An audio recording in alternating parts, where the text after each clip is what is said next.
Halo pemirsa GPR TV dari Sabang sampai Maroke, dari Miangas hingga Pulau Rote.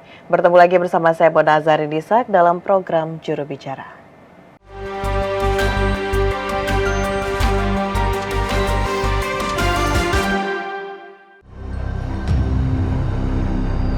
Kasus judi online di Indonesia sudah dalam tahap mengkhawatirkan.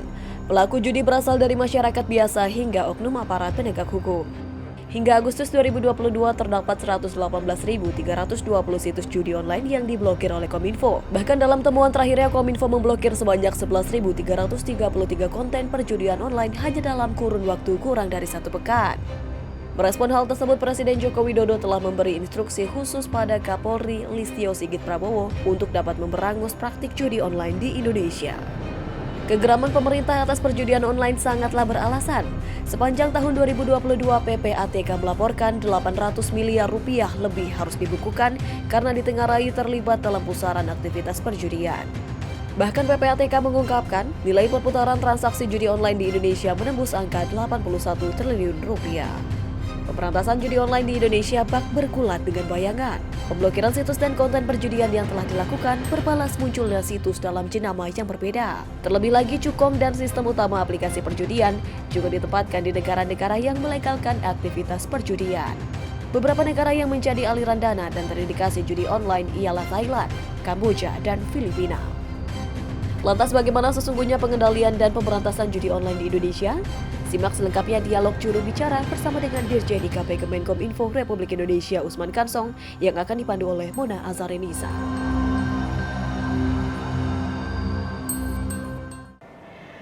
Baik pemirsa, Kementerian Komunikasi dan Informatika Republik Indonesia sejak tahun 2018 setidaknya sudah memblokir sebanyak 800.000 situs judi online. Dan sebelumnya Presiden Republik Indonesia Joko Widodo juga telah memberikan instruksi kepada Polri untuk dapat memberantas judi online di Indonesia.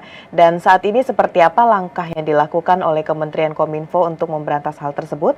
Kita akan berdialog dalam program Juru Bicara bersama dengan Dirjen IKP Kementerian Kominfo Republik Indonesia Bapak Usman Kansong. Assalamualaikum, selamat malam Pak Dirjen. Selamat malam, Assalamualaikum, Mona. Salam sehat ya Pak. Salam sehat selalu. Baik Pak Dirjen, ini kita kembali membahas permasalahan yang terbilang ini besar di Indonesia Pak, adalah situs judi online. Dan kita mengetahui bahwa Indonesia ini menjadi sasaran empuk dari bandar internasional terkait dengan judi online tersebut Pak Dirjen. Lalu untuk saat ini Pak Dirjen, sebenarnya sudah sejauh manakah langkah yang dilakukan oleh Kementerian Kominfo dalam menangani kasus perjudian online ini Pak?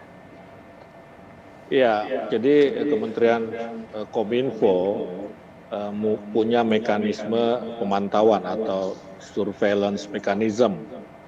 Dan berdasarkan pemantauan itu kita identifikasi konten-konten termasuk konten judi online.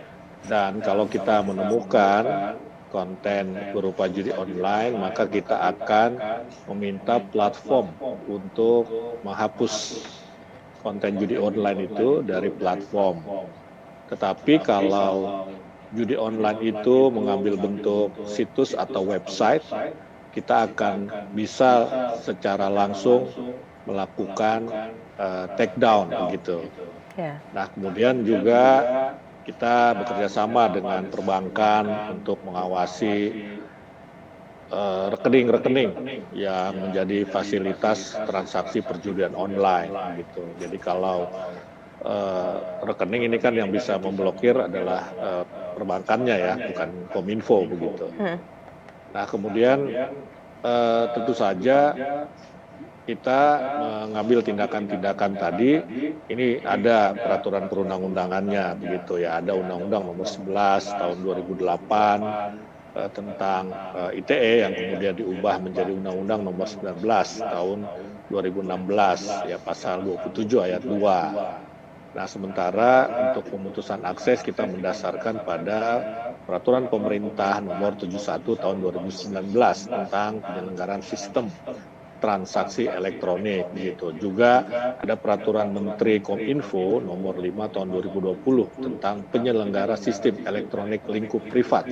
Dan juga peraturan perundang-undangan lainnya ya, termasuk di KUHP ya. KUHP ini kan ada yang melarang segala bentuk perjudian, ya artinya termasuk perjudian online. Nah, kira-kira itu yang kita lakukan ya. Kalau angkanya tadi sudah disebutkan, ya berapa itu 800.000 lebih. 800.000 ya.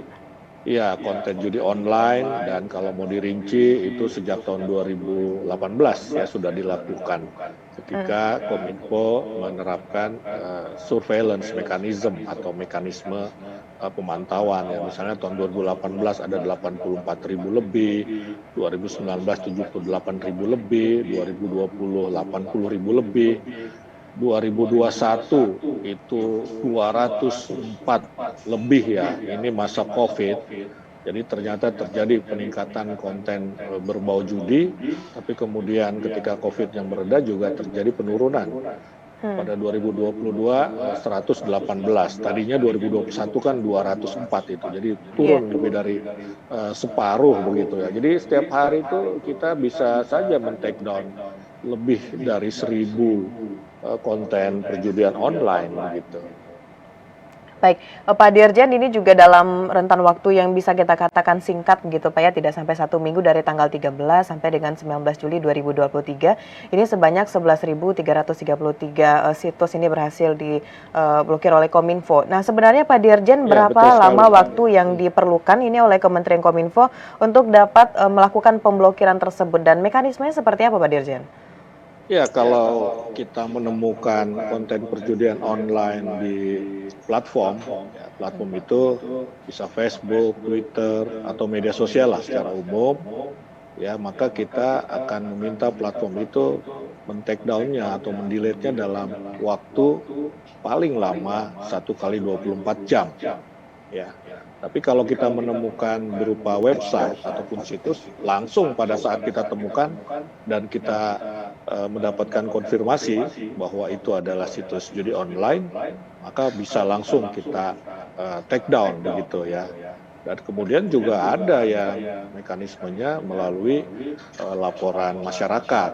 Ya, laporan masyarakat misalnya ya kita sepanjang bulan Januari sampai dengan 17 Juli misalnya, kita menerima aduan dari platform atau aplikasi yang kita sebut cekrekening.id. Nah, kita sudah menerima 1.859 aduan. Ya, jadi seperti saya sampaikan tadi, ini ada rekening-rekening yang dimanfaatkan atau digunakan oleh pelaku ya untuk tempat transaksi perjudian online begitu.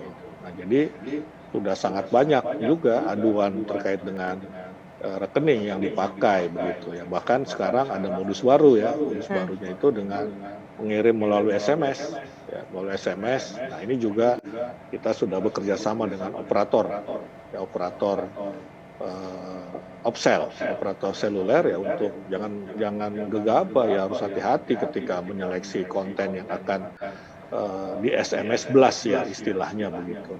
Ya bahkan kita pun menemukan sejumlah ataupun banyak situs ataupun website pemerintah yang disusupi ya iklan judi online. Nah, ini juga menjadi perhatian kita begitu kan.